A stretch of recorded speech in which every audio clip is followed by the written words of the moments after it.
Friends, இந்த வீடியோவில் நம்ம எதை பற்றி பார்க்க போகிறோம்னு பார்த்தீங்கன்னா, இன்றைக்கி உலகத்திலே நம்பர் 1 யூடியூப் சேனலாக இருக்கிற மிஸ்டர் பீஸ்ட் அப்படின்னு சொல்ல போகிற யூடியூப் சேனலோட ஓனர் ஜிம்மி டொனால்ட்சன் அப்படின்றவரை பற்றி தான் பார்க்க போகிறோம்.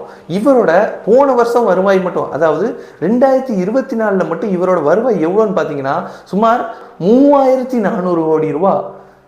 மேலும் டைம்ஸ் பத்திரிகை வெளியிட்ட உலகின் 100 சக்தி வாய்ந்த மனிதர்கள் அப்படின்ற பெயர் பட்டியலில் இவரோட பெயருமே இருக்கு. அது மட்டும் இல்லாமல் யங்கெஸ்ட் பில்லியனர் அப்படின்னு சொல்லப்படுற பெயர் பட்டியல்லையுமே இவரோட பெயர் இடம்பெற்றிருக்கு. இந்த ஜிம்மி டொனால்ட்சன் அவரோட வீடியோஸ் பார்க்கறதுக்கு எவ்வளோ சூப்பராக இருக்கோ, அதே மாதிரி இவரோட லைஃப் ஸ்டோரி நம்ம பார்த்தோம்னா அதுவும் ரொம்ப சூப்பராக சுவாரஸ்யமாக இருக்கும். இந்த வீடியோவை பார்த்துக்கிட்டு இருக்க நீங்களுமே நாளைக்கு இவரே மாதிரி சம்பாதிக்கிறதுக்கு மிக அதிக லெவலில் வாய்ப்பு இருக்குது. ஸோ யாருமே வீடியோ ஸ்கிப் பண்ணிடாதீங்க, கடைசி வரைக்குமே வீடியோ பாருங்க. வாங்க வீடியோக்குள்ள போகலாம். Welcome to SPC vlogs. Jimmy Donaldson அப்படின்னு சொல்லப்படுற இவர் அமெரிக்காவில் உள்ள வடகோலினா அப்படின்ற இடத்துல 1998 மே மாதம் 7ஆம் தேதி பிறக்கிறாரு. ஜிம்மியோட அப்பா அம்மா பார்த்தீங்கன்னா அந்த அளவுக்குலாம் ஒன்றும் வெல் செட்டில்டான ஃபேமிலி இல்லை. இவங்க ஒரு ஆவரேஜான மிடில் கிளாஸ் ஃபேமிலி தான். இப்படி இருக்கிற ஜிம்மியோட வாழ்க்கையில் 2013, அதாவது இவரோட 12 வயசுல இவர் ஒரு யூடியூப் சேனல் கிரியேட் பண்றாரு. அந்த சேனலோட நேம் என்னன்னு பார்த்தீங்கன்னா மிஸ்டர் பீஸ்ட் 6000 அப்படின்றது அந்த சேனலோட நேம். இவரும் ஸ்டார்ட் பண்ணி ஃபர்ஸ்ட் வீடியோ எதை பற்றி போடுறாருன்னு பார்த்தீங்கன்னா மைன்கிராஃப்ட் அப்படின்ற ஒரு வீடியோ கேமை இவர் விமர்சனம் பண்ணி அதுக்கப்புறம் அந்த கேம் விளையாண்டு அந்த கேமில் உள்ள ட்ரிக்ஸை பற்றி தான் இவர் போட்டுக்கிட்டு இருக்காரு. ஆரம்ப கட்ட காலத்தில் ஜிம்மிக்கு பார்த்தீங்கன்னா இந்த யூடியூபோட ஆல்கரிதமை பற்றியும் தெரியல, சரியாக இந்த யூடியூப்பை எப்படி ரன் பண்ணணும் அப்படின்ற விஷயம்லாம் தெரியல. ஆனால் இவர் எக்காரணத்தை கொண்டு அவர் வீடியோ பண்ணி அப்லோட் பண்ணுறதை நிறுத்தவே இல்லை. இவர் தொடர்ந்து ஒவ்வொரு வீடியோவாக போட ஒவ்வொரு விஷயமா கற்றுக்கிட ஆரம்பிச்சிருக்காரு. இப்படி இவர் போட 2014 தான் இவருக்கு 11,000 சப்ஸ்கிரைபரே வந்திருக்காங்க. அதாவது யூடியூப் சேனல் ஸ்டார்ட் பண்ணி 2 வருஷம் கழிச்சு தான் இவருக்கு 11,000 சப்ஸ்கிரைபர் வந்திருக்கு. இப்படி இருக்கும்போது ஜிம்மிக்கு என்ன பண்ணுறதே தெரியல. அதுக்கப்புறமா அவர் கன்னியூவாக வீடியோஸ் போட்டுக்கிட்டே இருக்காரு. சுமார் 4 வருஷம் கழிச்சு 1 லேக் சப்ஸ்கிரைபரை இவர் ரீச் பண்ணுறாரு.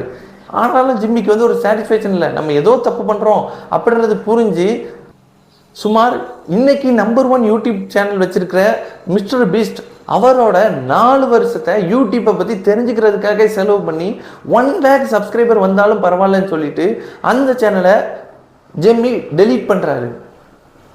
இப்படி இந்த சேனலை டெலீட் பண்ணதுக்கப்புறம் மிஸ்டர் பீஸ்ட் அப்படின்னு சொல்லி ஒரு புது சேனலை ஜிம்மி ஓப்பன் பண்ணுறாரு 2017.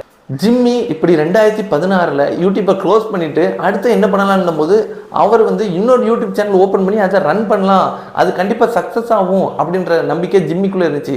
இந்த ஐடியாவை போய் அவங்க பேரண்ட்ஸ்கிட்ட சொல்கிறாங்க, நான் இனிமேல் காலேஜ் போகல, நான் இனிமேல் யூடியூப் சேனல் தான் பண்ண போகிறேன் அப்படின்ற ஐடியாவை ஜிம்மி அவனோட பேரண்ட்ஸ்கிட்ட சொல்லும் போது அவங்க பேரண்ட்ஸ் எவ்வளோ சொல்கிறாங்க, நீ இனிமேல் யூடியூப் பண்ணாத, நீ காலேஜுக்கு போகிற வேலையை பாரு, படித்து முடிச்சு ஒழுங்காக வேலைக்கு போ அப்படின்னு சொல்கிறாங்க. ஆனால் ஜிம்மி நான் யூடியூப் சேனல் தான் பண்ணுவேன் அப்படின்னு சொல்லி அவங்க பேரண்ட்ஸ் சொல்கிறாங்க.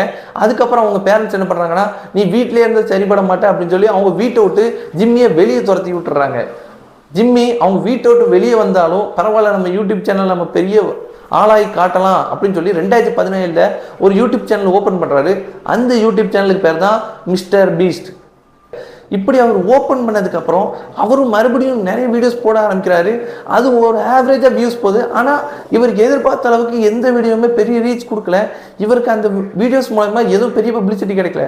அப்புறம் தான் ஜிம்மி ஒரு முடிவெடுத்து, நம்ம ஏன் கிரேசியான வீடியோஸ் பண்ணக்கூடாது, நம்ம வீடியோஸ் எல்லாரும் மாதிரி நார்மலாக பண்ண வேண்டாம் அப்படின்னு சொல்லி ஜிம்மி ஒரு புது வகையான முயற்சியாக 1லேருந்து 1 லேக், அதாவது 1 லட்சம் வரைக்குமே கவுண்ட் பண்ண ஆரம்பிக்காரு. அவர் எதுவுமே பண்ணல, ஒரு ரூமில் உட்கார்ந்து இருந்துட்டு 1லேருந்து 1 லேக் வரைக்கும் கவுண்ட் பண்ணுறாரு. இந்த கவுண்டிங்கை முடிக்கிறதுக்கு ஜிம்மிக்கு பார்த்தீங்கன்னா சுமார் 44 மணி நேரம் தேவைப்பட்டிருக்கு.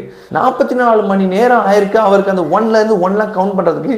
அப்படி அவர் கவுண்ட் பண்ண வீடியோ எடுத்து 22 மணி நேரமாக எடிட் பண்ணி அதை யூடியூப்பில் அப்லோட் பண்ணுறாரு. அந்த வீடியோ யூடியூப்பில் பார்க்குற எல்லாருக்குமே டிஃப்ரெண்ட்டாக இருக்குது. யார் என்ன பண்ணுறான் அப்படின்னும் போது எல்லாருமே நிறைய வகையான கமெண்ட்ஸ் வருது. இது என்ன பரவாயில்ல, உங்கள் விடாமுயற்சி பாராட்டுறோம் அப்படின்னு சொல்லி நிறைய பேர் போடுறாங்க.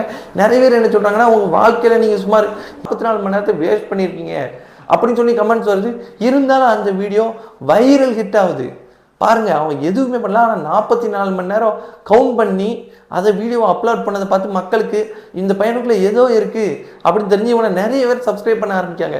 இதுக்கப்புறம் ஜிம்மி வந்து என்ன பண்றான்னா, நம்ம இந்த மாதிரி கிரேசியான திங்ஸ் தான் நம்ம யூடியூப் சேனலில் போடணும்னு சொல்லி அவனையும் அவன் கஷ்டப்படுத்திக்கிட்டு நிறைய வீடியோஸ் மேக் பண்ண ஆரம்பிச்சான். உதாரணத்துக்கு எப்படி சொன்னா, ஒரு செவுத்துல எல்லாம் பெயிண்ட் அடிக்கான், அந்த பெயிண்ட் காயிற வரைக்கும் வெயிட் பண்றது வீடியோ, அதுக்கடுத்த டிக்ஷனரி எடுத்து டிக்ஷனரியை வந்து ஃபுல்லாக படித்து அந்த இதை பற்றி சொல்கிறது ஒரு வீடியோ, இதுக்கப்புறம் என்ன பண்ணுறாங்கன்னா 1லேருந்து 2 லட்சம் வரைக்கும் என்ற வீடியோ அப்படின்னு சொல்லி பல புது புது ஐடியாஸாக கொண்டு வந்து ஜிம்மி வீடியோஸ் போட மிஸ்டர் பீஸ்ட்ன்ற சேனல் மிகப்பெரிய லெவலில் ரீச் ஆகுது. இப்படி ரீச் ஆகிட்டு இருக்கும்போது ஜிம்மி ஒரு புது வகையான வேல் ரெக்கார்டிங் கிரியேட் பண்ணுறாரு. அப்படி அவர் என்ன பண்ணுறாருன்னு பார்த்தீங்கன்னா, வெறும் ஒரு முட்டையை ஒயிட் ஸ்க்ரீனில் வெறும் ஒரு முட்டையை வச்சு ஃபோட்டோ எடுத்து அந்த ஃபோட்டோவுக்கு எல்லாரும் லைக் போடுங்க அப்படின்னு சொன்னார். நீங்கள் நம்ப மாட்டீங்க, அந்த போட்டோ என்னதுன்னு பார்த்தீங்கன்னா இதுதான். இன்னைக்கு வரைக்கும் உலகத்தில் நான் ஆடியோ அப்படின்னு சொல்லப்படுற, அதாவது இந்த போட்டோ மட்டும் தான் இருக்கும், மூமெண்ட்ஸ் இருக்காது, ஆடியோ இருக்காது அப்படின்னு சொல்லப்படுற வீடியோஸ்க்கு நிறைய லைக்ஸ் வாங்கின ஒரே போட்டோ அப்படின்னா அது இதுதான்.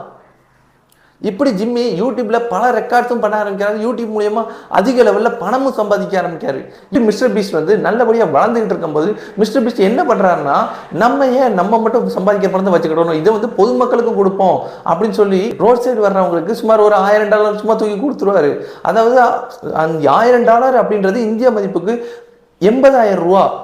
இப்படி மிஸ்டர் பீஸ்டோட சேனல் நல்லபடியாக ரன் ஆகிட்டு இருக்கும்போது 2019 ஒரு மிகப்பெரிய காம்படிஷன் வருது. அது வந்து யாருக்கெல்லாம் பார்த்தீங்கன்னா, இந்தியாவை சேர்ந்த டி சீரியஸ் அப்படின்ற ஒரு யூடியூப் சேனலுக்கும் அமெரிக்காவை சேர்ந்த பியூட்டிபை அப்படின்னு சொல்லப்படுற ஒரு யூடியூபருக்கும் இடையே மிகப்பெரிய ஒரு போட்டி வருது. அந்த வரைக்குமே பியூட்டிபை அப்படின்ற யூடியூப் சேனல் தான் உலகத்தின் நம்பர் 1 யூடியூப் சேனலாக இருந்துச்சு. அப்படி அவர் வச்சிருக்கும் போது 2019 டி சீரியஸ் கிட்டத்தட்ட அவர்கிட்ட வந்து மேட்ச் பண்ணி ரன் ஆகிட்டு இருக்கும்போது அமெரிக்காவில் உள்ள எல்லா மக்களுமே பியூட்டிபைக்கு சப்போர்ட் பண்ணுங்க அப்படின்னு சொல்லி சப்போர்ட் பண்ணி பியூட்டிபையை முன்னாடி தள்ளிட்டு இருந்தாங்க. அந்த நேரம் இந்தியாவில் உள்ள நம்ம எல்லாருமே சேர்ந்து என்ன பண்ணியிருக்கோம் பார்த்தீங்கன்னா, டி சீரியஸ்க்கு நம்ம நிறைய சப்ஸ்கிரைபர்ஸ் கொடுக்கோம். இந்தியாவோட அதிகப்படியான சப்ஸ்கிரைபர் மூலமாக டி சீரியஸ் இந்த உலகத்தின் நம்பர் 1 யூடியூப் சேனல் அப்படின்ற நேமை 2019 இருந்து வச்சுக்கிட ஆரம்பிச்சாங்க. இதுக்கப்புறம் தான் மிஸ்டர் பீஸ்டுக்கு வந்து இது ஒரு நல்ல சேலஞ்சாக இருக்குது, இப்படி வந்து நம்பர் 1 யூடியூப் சேனலாக இருந்தால் நிறைய பேர் பார்ப்பாங்கன்னு சொல்லி அவர் பர்சனலாக இது ஒரு சேலஞ்சாக எடுத்துக்கிட்டு நான் நம்பர் 1 யூடியூப் சேனலாக ஆக போகிறேன்னு சொல்லி ஒரு வீடியோ போட்டிருந்தாரு. அதுக்கப்புறம் தான் மிஸ்டர் பீஸ்ட் என்ன பண்ண ஆரம்பிக்காருன்னா, மணி கிவ் அவே அப்படின்ற மாதிரி நிறைய சேலஞ்சஸ் வைக்க ஆரம்பிக்காரு. அதாவது இப்போ வந்து ரோட் சைடு ஒருத்தர் போயிட்டு இருப்பாரு, அவரை கூப்பிட்டு நீங்கள் ஒரு சின்ன விஷயம் செய்யுங்க அப்படின்னு சொல்லி செய்ய சொல்லுவார். அவர் அப்படி செஞ்சுட்டாருன்னா அவருக்கு $1000 பரிசா கொடுப்பாரு. $1000 ஆரம்பிச்சு சுமார் கொஞ்சம் கொஞ்சமாக டெவலப் ஆகி மிஸ்டர் பீஸ்ட் என்ன பண்றாருன்னு பார்த்தீங்கன்னா 1 மில்லியன் சேலஞ்ச் வைக்காரு. அதாவது ஒரு பொருள் இருக்கும், அந்த பொருளை கை வச்சுக்கிட்டே இருக்கணும். அதில் உள்ள 10 பேர்ல கடைசி வரைக்கும் யார் அந்த பொருள் மேலே கை வச்சிருக்காங்களோ அவங்க $1 மில்லியன் அவங்களோட வீட்டுக்கு கொண்டு போகலாம் அப்படின்ற மாதிரி ஒரு கிரேசியான சேலஞ்ச் வச்சாரு. இந்த சேலஞ்ச் மூலியமா அவர் மிக அதிகமான பிரபலம் அடைகிறாரு. இதனால அவருக்கு பீஸ்டோட வளர்ச்சி கொஞ்சம் கொஞ்சமா அதிகமாயிட்டே இருக்கு. இப்படி போயிட்டு இருக்கும்போது ஜூன் 2, 2024 அன்னைக்கு இந்த உலகத்தோட நம்பர் 1 யூடியூப் சேனலாக இருந்த டி சீரிஸை பிரேக் பண்ணி மிஸ்டர் பீஸ்ட் இந்த உலகத்தின் நம்பர் 1 யூடியூப் சேனல் அப்படின்ற பட்டத்தை பெறுறாரு. இதுக்கப்புறம் மிஸ்டர் பீஸ்டை டி சீரிஸ் நெருங்கவே இல்லை. இவர் அப்படி பீட் பண்ணி வரும்போது இவருக்கு 268 மில்லியன் சப்ஸ்கிரைபர் இருந்தாங்க.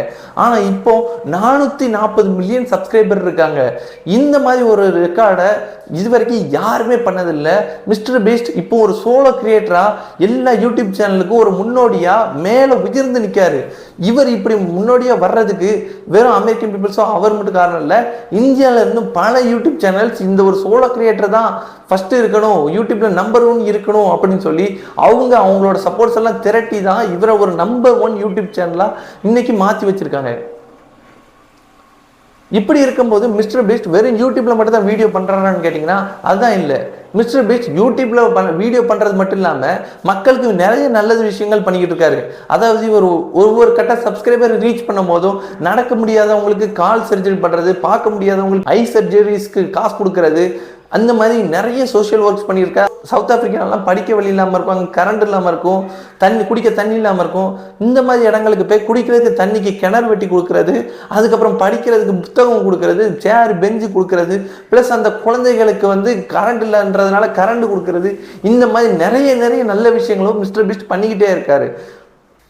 என்னதான் மிஸ்டர் பீஸ்ட் யூடியூப்ல இருந்து நிறைய சம்பாதிச்சாலும் அவர் அப்படி யூடியூப்ல இருந்து வர்ற வருமானத்தை எல்லாமே எடுத்து திரும்பவுமே யூடியூப்ல போட்டு தான் அதை ரொட்டேட் பண்ணிக்கிட்டே இருப்பாரு.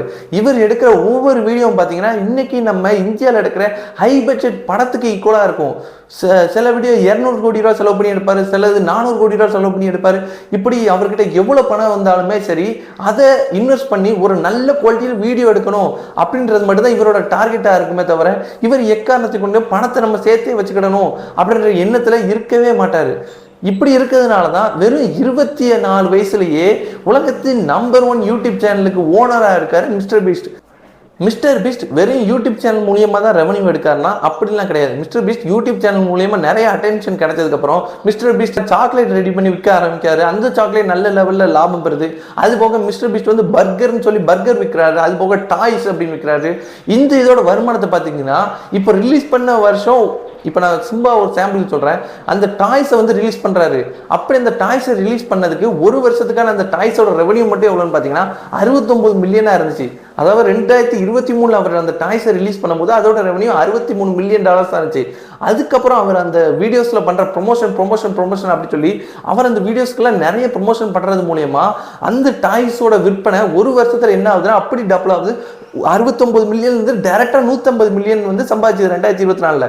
இப்போ 2025 தொடர்ந்து வெறும் 6 மாசம் தான் ஆயிருக்கு. இதுக்குள்ள இவர் வித்துக்கிட்டு இருந்த அந்த பொம்மையோட விற்பனை எந்த லெவல்ல இருக்குன்னா $210 மில்லியன் இது வரைக்குமே அந்த பொம்மை சம்பாதிச்சிருக்கு. வருஷம் ஆரம்பிச்சு பாதி மாசம் தான் முடிஞ்சிருக்கு. அதுக்குள்ள பாருங்க, அதாவது இவர் அவரோட பிசினஸ்லயும் கரெக்டான ஃபோக்கஸ் பண்ணி என்ன ப்ராடக்ட் கொடுத்தாலும் நம்ம வித்துடலாம் அப்படின்ற லெவலில் அவர் வித்து பிசினஸ் பெரிய லெவலில் பண்ணிட்டு இருக்காரு. அதனாலதான் இன்னைக்கு யங்கஸ்ட் பில்லியனர். இவரோட வயசு பார்த்தீங்கன்னா வெறும் 28 வயசு தான் ஆகுது. இப்பவே இவர் செல்ஃப் மேட் பில்லியனர் இருக்காரு. இந்த உலகத்தை செல்ஃப் மேட் பில்லியனரா இருக்காரு இந்த மிஸ்டர் பீஸ்ட் அப்படின்னு சொல்லப்படுற ஜெம்மி டொனால்ட்சன். இதுதாங்க மிஸ்டர் பீஸ்ட் அப்படின்ற யூடியூப் சேனலோட முழு கதை நான் உங்களுக்கு வந்து சொல்லிட்டேன். இதை கேட்கறது மூலயமா உங்களுக்கு தெரிஞ்சிருக்கும் நம்ம வந்து சம்பாதிக்கிறதுக்கு திறமையோ இன்வெஸ்ட் பண்றதுக்கு பணமோ முக்கியம் இல்லை. இந்த ஜிம்மி டொனால்ட்சன் அப்படின்றவர் அவர் ஒரு ஐடியா எடுத்துக்கிட்டாரு. அந்த ஐடியாவை கடைசி வரைக்குமே விடாமுயற்சியை ஃபாலோ பண்ணிக்கிட்டே இருந்தார். 4 வருஷமா யூடியூப் சேனலில் ஃபர்ஸ்ட் ஸ்டார்டிங்கில் போட்டிருக்காரு. 13 வயசுலேருந்து 17 வயசு வரைக்கும் போட்டால் அவருக்கு பெரிய லெவலில் ப்ராஃபிட்டும் இல்லை, எந்த ஒரு லாபமும் இல்லைன்னு தெரிஞ்சாலுமே திரும்பவும் யூடியூப் சேனலில் ஃபர்ஸ்ட்லேருந்து ஸ்டார்ட் பண்ணுவோம். நான் அதை டெலிட் பண்ணிட்டு திரும்ப ஸ்டார்ட் பண்ண ஆரம்பிச்சிருக்காரு. அப்படி ஸ்டார்ட் பண்ண ஆரம்பித்தாலும் அவங்க வீட்டில் ஒத்துக்கிடலை. வீட்டை விட்டு வெளியே போன்னு விரட்டி விட்டதுக்கப்புறம் வீட்டை விட்டு வெளியே போயுமே அதே ஒர்க்கை தான் செய்கிறாரு. காலேஜ் படிக்கல, காலேஜ் டிஸ்கன்டினியூ பண்ணிட்டு தான் யூடியூப் சேனலில் வீடியோஸ் அப்லோட் பண்ணிட்டு இருக்காரு. என்ன நடந்தாலும் சரி மிஸ்டர் பீஸ்ட் அவரோட விடாமுயற்சியை விடாததுனால இன்னைக்கு உலகத்தின் நம்பர் 1 யூடியூப் சேனலாகவும் யங்கஸ்ட் பில்லியனராகவும் சுற்றி வந்துட்டு இருக்காரு. ஸோ இந்த வீடியோவை பார்த்துட்டு இருக்க நீங்களுமே யோசிக்காங்க, நீங்கள் வந்து இன்வெஸ்ட் பண்ணணும் அப்படின்றத இம்பார்ட்டன்ட் தவிர நீங்கள் அமௌண்ட் தான் இன்வெஸ்ட் பண்ணணும் அப்படின்னு இல்லை. உங்கள்கிட்ட அமௌண்ட் இல்லைன்னா உங்களோட டைமை இன்வெஸ்ட் பண்ணுங்க. கன்சிஸ்டன்சியை எந்த ஒர்க்னாலும் பண்ணிக்கிட்டே இருங்க. நாளைக்கு நீங்களும் இந்த மிஸ்டர் பீஸ்ட் மாதிரி மிகப்பெரிய ஒரு தொழிலதிபராகவும் ஒரு சக்ஸஸ்ஃபுல் பர்சனாகவும் இருக்கலாம். தேங்க்ஸ் ஃபார் வாட்சிங். பை.